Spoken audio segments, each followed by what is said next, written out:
What's up, guys? Welcome back to JDW TV. I'm just going to do my final review today on my HP Omen 30L.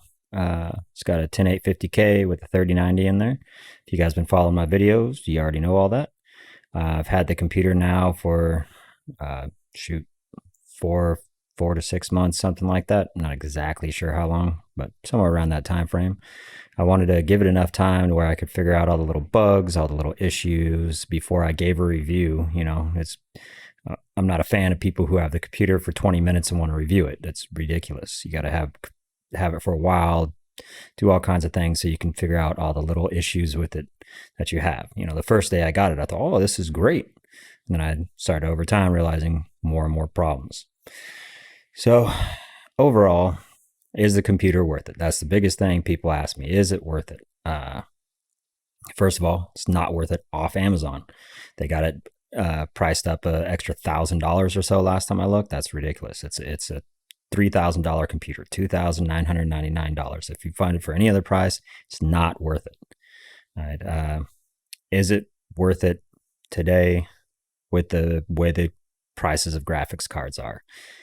Yes and no. It is worth it if you are capable enough to go through many different little steps to get it working. Because out of the box, this computer is trash, complete trash. It'll last you, if you're lucky, 6 months, a year, you know, max. This thing thermal throttles. It's melting on the inside. Trash. If you know what you're doing and you can follow some basic steps and stuff, it's worth it. You can make it usable.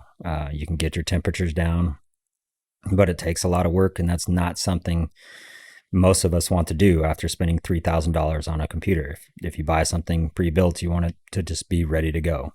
Okay, I would suggest looking into other pre-builts, such as I think it's like, oh God, I can't remember the names of them at Micro Center right now, but Micro Center is one of the best places to go to. Go look there.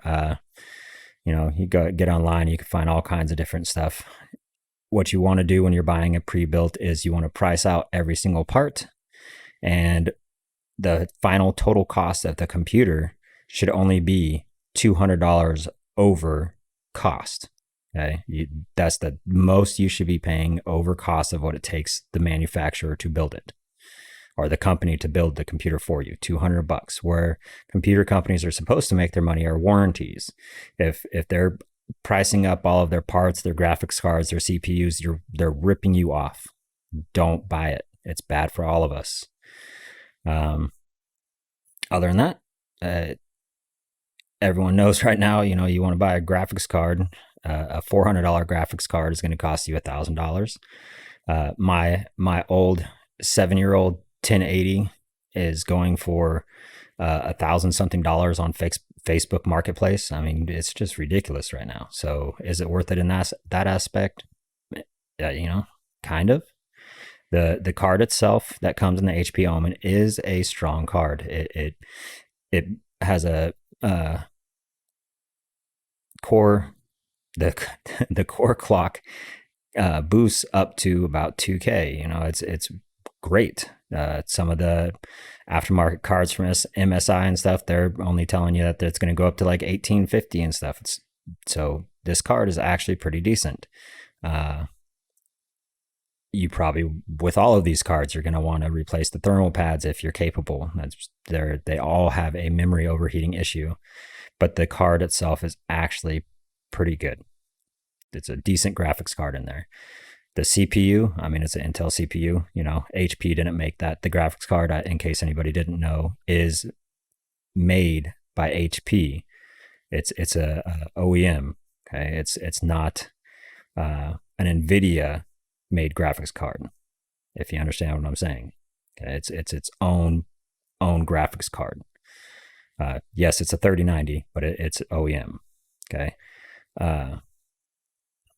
it's decent. The motherboard is trash, complete trash. I would not buy this motherboard that comes in here, no matter what. The motherboard has only one PCI slot, and your graphics card takes it up. So what are you going to do from there? The sound card broke 2 days after I had it. The only place that I can plug in my headphones now are in the front two audio jacks, not the back, and that's very disappointing. It's got just enough USB slots for me to be able to run my Oculus Rift on there. I had the old school one with where I have 4 cameras around my ceilings, so that's why you see all them wires on the wall back there. I got my sensors hanging all around my ceiling and stuff, and I got my headset hanging from up there, as you see. All that's up there, so that way I can walk around this whole room and play VR. Let's see. The things that you're going to want to do when you buy this computer, you're going to have to undervolt it. Want to probably undervolt the GPU, get temperatures down, add fans, replace the stock AIO fan. If yours happens to not come with an AIO, get an AIO in there, which unfortunately would void your warranty, which is crap, you know.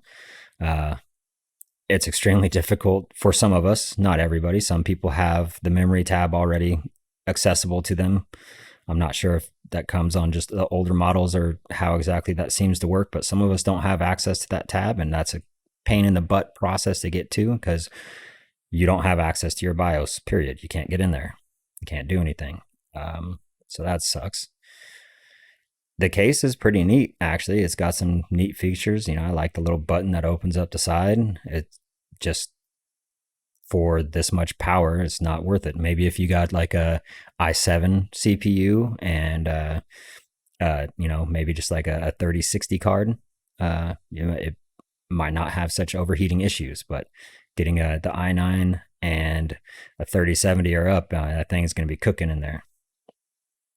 So my basic overall review would say buy it if you have the time and patience to fix it up and want to throw in a couple extra dollars to buy some fans and stuff, and you're willing to deal with loud fans, because adding 2 more fans in that tiny case, it gets loud. As you see behind me, I went and I bought myself a Lian LanCool 2 mesh case, RGB case. And I got me the 360 AIO there, and I'm gonna throw all that in there and do a complete case swap so that I don't have to worry about this stuff no more, and I can finally have a decent computer. I'm also going to swap out the motherboard. I just need to go buy a new motherboard. I haven't decided exactly which one I want yet. And that's how I'm going to handle this situation, because like I said, the graphics card itself is nice. It's a decent, really a very nice graphics card. It handles everything I throw at it. The system itself renders videos twice as fast as my other computer that I built myself 4 years ago, so hopefully it would. But overall, it's a strong computer. It just has extreme overheating issues. So if you're wanting to buy a computer that doesn't need any tinkering, any messing with, this is not for you. Don't buy it. I would rather you get something that you know that you can just plug it in and play. If that's what you need, don't buy this computer.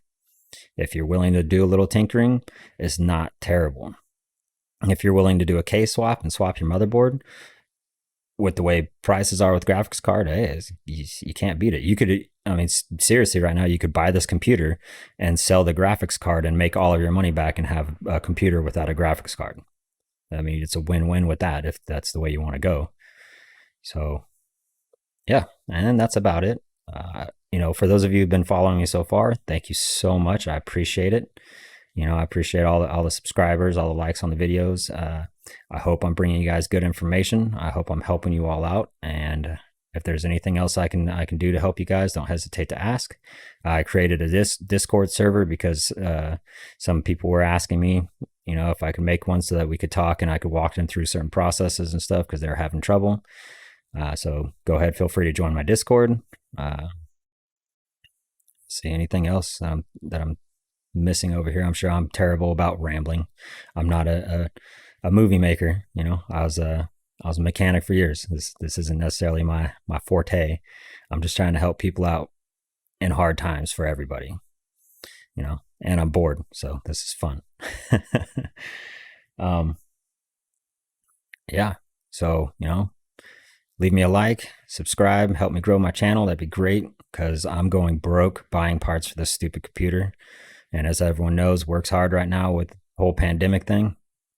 And I just got over COVID and stuff. My whole house was sick. It's terrible, terrible times. But yeah, anyways, if I miss anything on the review that you have a question about, let me know. Let's see. I'll go over the parts real quick. The power supply, it's 750-watt power supply. Haven't had any issues with that. I'm going to bump up that power supply when I case swap though, because I personally think you should have at least 850 watts with a 3090 and an i9 card. But again, I haven't had any issues, so that's just my preference. I'm going to put 1,000-watt in my new case because I like having more than necessary. I'm all about, I'd rather have a little more than not enough. Again, the motherboard is a HP motherboard. BIOS is locked. It's terrible. The CPU, the 10850K is a great CPU. It's strong, handles any and everything. I like it. I have no issues. The OEM graphics card is actually a very strong graphics card. You got two M.2 slots for hard drives, and then you got two other SATA cables that are out there that you could put in. Oh god, I can't even think straight. That you could put in two other HHD hard drives. I've only got one in mind, but you could put two in there. It's got some RGB if you're into that kind of thing. My son loves it. And that's, not really a whole lot else to say about it. Again, if you're willing to work with the computer, it's worth it simply because the price of the graphics cards today. If graphic cards ever go back down into a respectable MSRP, I would not buy this computer. I would just build a computer or look for just anything else. But yeah, all I ask is don't buy a Dell. Dell's even worse. Okay, if you're gonna get some kind of pre-built computer and you're looking at HP or Dell, don't get Dell. They're crap. Okay, so that's the other thing. The amount of bloatware on this computer is very minimal. It had a VPN and it had a antivirus installed on it. Other than that, basic Windows operating system. It was actually surprising to me. I did not expect that at all. I expected it to be much more bloated, and it wasn't. So good on that, HP.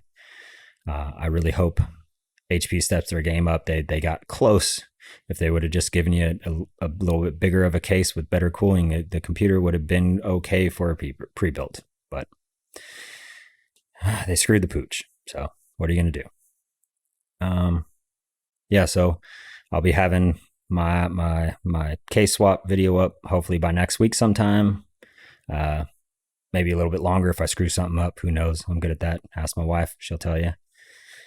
But thanks, guys. Again, I appreciate all of you. Please leave me a like. Help a guy out. Throw me some subs so I can make a little bit of that YouTube money one day. Because right now I'm broke after buying all this. But we'll get there, guys. If there's anything I can do to help you out, join my Discord or leave me a comment. And I'll do all the research for you, help you out the best I can. Okay? Thanks, guys. See you next time.